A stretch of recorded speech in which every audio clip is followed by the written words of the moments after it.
Hi po sa inyong lahat, welcome sa ating 2pm Lotto Draw Results November 6, 2024 para po sa ating 3D Lotto at 2D Lotto. Ito po ang ating 2pm 2D Lotto Results November 6, 2024. Ang resulta po ay 15 and 16 in exact order.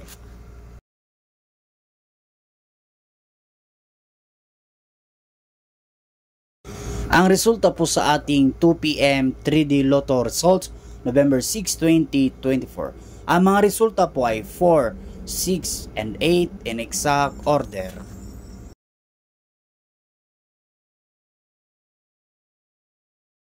Marami pong salamat sa inyong panonood. Huwag kalimutan po paki-subscribe ng ating YouTube channel para updated kayo araw-araw.